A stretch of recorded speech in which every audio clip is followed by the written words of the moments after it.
हाय बच्चों, कैसे हैं आप सभी। आज हम बात करेंगे 10th के इम्पोर्टेंट क्वेश्चन लेकर आया हूं मैं आपके लिए सांख्यिकी चैप्टर 14 स्टैटिक्स। तो ध्यान से देखेंगे बहुलक कैसे निकालते हैं। आपका बहुलक निकालना आना चाहिए। पेपर में लगभग 4-6 नंबर का क्वेश्चन आता है और इम्पोर्टेंट है बिल्कुल। एग्जाम में काफ़ी बार बहुलक के बारे में पूछा गया है। तो ध्यान से वीडियो को देख लें, आपको 100% आज बहुलक आपके क्लियर हो जाएंगे बेटा। देखें आप, आयु आपकी ये दे रखी है और रोगियों की संख्या आपकी ये दे रखी है। तो आपसे क्वेश्चन में कहा गया है कि इसका बहुलक बताएं। ठीक है बेटा, पूछेगा तो आपसे एक क्वेश्चन में भी वो माध्य भी पूछेगा, माध्य का भी पूछेगा और बहुलक भी पूछेगा। आपके 3 चीज़ें पूछेगा। तो आपको क्या करना है, सबसे पहले इसमें नीचे देखना है सबसे ज़्यादा डिजिट कौन सी है। तो आपकी सबसे ज़्यादा डिजिट क्या है नीचे वाली लाइन में। तो आप देखें तो आपकी सबसे ज़्यादा डिजिट जो है बेटा वो है आपकी 23। कितनी है, तो हमेशा ध्यान रखना जो सबसे ज़्यादा डिजिट होती है वो होता है F1। उससे पहला क्या होगा आपका, उससे पहला होगा आपका FO। ठीक है बेटा, और उसके बाद वाला होगा आपका F2। इतनी बात ध्यान रखना हमेशा। सबसे ज़्यादा जो है आपका नीचे वाली लाइन में वो F1, उससे पहला आपका FO और उसके बाद का जो रहेगा आपका F2।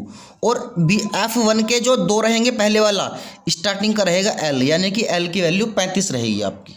ठीक है बेटा, L की वैल्यू कितनी रहेगी आपकी 35। तो हमें बहुलक निकालना है, तो ध्यान से देख लें।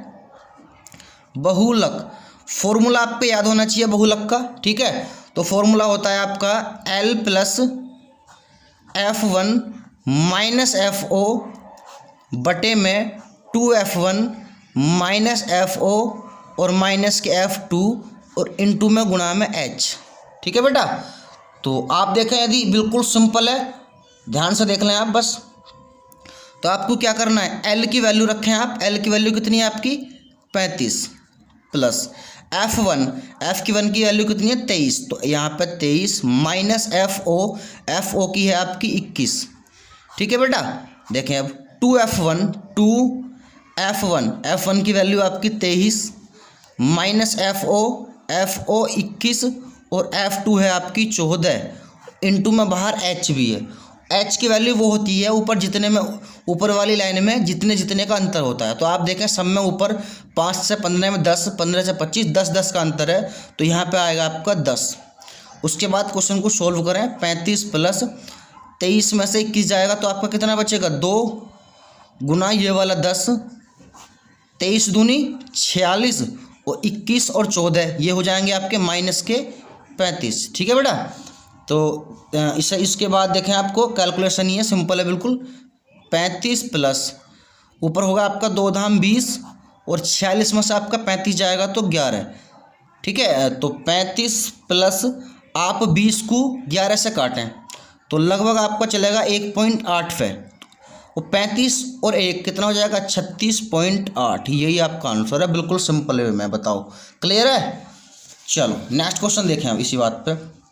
ये रहा, देखो इसमें भी आपका बहुलक बताया मैंने। आपको 2 क्वेश्चन इसलिए लिए हैं, यदि आपके एक क्लियर नहीं होता तो दूसरा तो क्लियर होना चाहिए। तो इसमें भी आपका क्या कहा गया है, बहुलक ही बताएं। ठीक है, तो देखें आप, परिवार की माप जो है ऊपर दे रखी है इसने, परिवार की संख्या नीचे है। तो आपको वही सिंपल नीचे वालों में सबसे ज़्यादा ढूंढे आप, कितना है 8। तो 8 रहेगा आपका क्या F1, उससे पहला आपका FO, उसके बाद का आपका F2। F1 में दोनों में पहला वाला रहेगा L। ठीक है बेटा, उसके बाद बहुलक का फॉर्मूला लगाएं।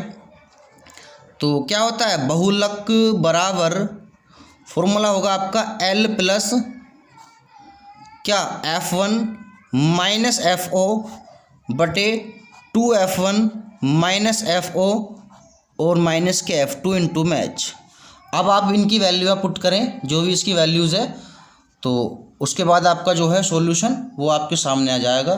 तो हम देखें क्वेश्चन में L की वैल्यू कितनी है आपकी, L की वैल्यू आपकी 3। कितनी है 3 प्लस F1 की वैल्यू कितनी है आपकी 8, FO की वैल्यू 7, 2 इंटू F1 की वैल्यू कितनी है 8, FO 7 और F2 कितना है आपका 2 इंटू H इनमें अंतर जितने का भी है। तो इनमें सब में आप देखें अंतर कितने का है, 2 का अंतर है।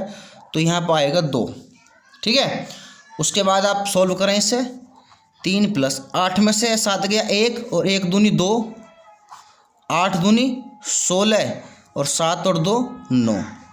तो 3 प्लस, ठीक है बेटा, तो 3 प्लस आपका कितना बचेगा यहाँ पे 2, 16 में से 9 जाएंगे तो 7, इसे आप काटें 3 प्लस, या आप ऐसा कर लें 7 तिया 21 और 2 23, तो आपका कितना हो जाएगा, सॉरी 7 तिया 21, ठीक है बेटा। और आप 2 जोड़ लें 21 में, कितना हो जाएगा 23/7 ही होगा। यही आपका आंसर है। बताओ क्लियर है बिल्कुल। तो बिल्कुल सिंपल तरीके से मैंने आपको बताया, और बहुलक आप पे आना चाहिए निकालना भी, ठीक है बेटा। Thank you.